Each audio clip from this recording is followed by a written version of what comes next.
How do the actions of Mr. White over the course of the text demonstrate theme? In this lesson, you will learn how to analyze theme by following the actions of a character over the course of a text. Let's review. In a previous lesson, we determined the setting of the text. It's cold outside and warm inside. We also determined the character traits for the three major characters.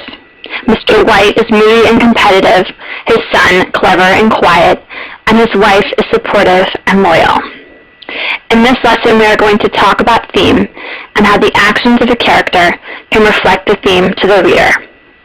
We have to consider the choices the author made in developing the characters the way he did. Previously, we would have just thought about the characters themselves. Now we have to think about why the author would present the characters that way and what that means for us as readers. First, we are going to identify the actions of the main character in the text.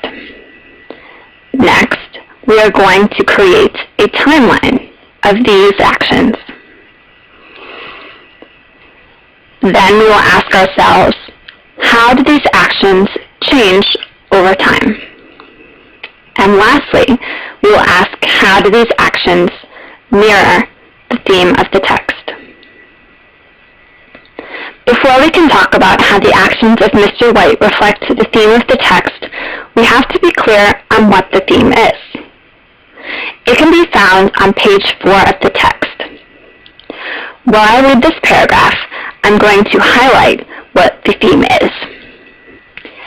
It had a spell put on it by an old fakir, said the sergeant major, a very holy man. He wanted to show that fate ruled people's lives, and that those who interfered with it did so to their sorrow. He put a spell on it so that 3 separate men could each have 3 wishes from it. As a reader, we know this is the theme of the text because it is a clear message to the reader that they are supposed to take away. Now we can rephrase the question we started with by elaborating on the theme. How do the actions of Mr. White over the course of the text reflect the theme that fate rules people's lives and should not be interfered with? The first step asks us to identify the actions of Mr. White in the text. This requires us to skim through the entire text to pinpoint all of the things that he does. Obviously, we don't have time to skim through everything now, so we are just going to identify Mr. White's major actions in the text. First, he pulls the monkey's paw from the fire. Then he decides to keep it. He makes a wish for 200 pounds. He wishes for his son to be alive again. And he makes his final wish, the knocking stops, and the story ends. Our next step is to create a timeline of these actions. Our timeline will have a long line going horizontally with the actions plotted in order along the line. He pulls the monkey's paw from the fire, decides to keep it, wishes for 200 pounds, wishes for his son to be alive again, and then makes his final wish, which stops the knocking. For our third step, we have to ask, how did his actions change over time? If we look back at the timeline, we can see that the first 2 actions he decided all by himself. He went into the fire and he decided to keep the paw, so it seems like he really believed it could be beneficial to him and his family. With the third action, wishing for 200 pounds, which he does at the suggestion of his son, it seems like no one in his family really believes that they're going to get 200 pounds. Obviously, we then find out that the son dies, and that is how the family gets their 200 pounds. After this terrible event, Mr. White puts the paw away and tries to go on living his life, until his wife, in hysteria, forces him to wish their son alive again. He tells her it is a terrible idea, which shows a change in his attitude from earlier, when he thought the paw was fun and interesting. After making the wish and waiting, Mr. White becomes more and more convinced that only something horrible can come from the wish he's made. As the knocking begins and his wife runs to answer the door, he finds the paw and makes one last wish that stops the knocking altogether. So it looks like, at first, Mr. White liked the idea of the monkey's paw.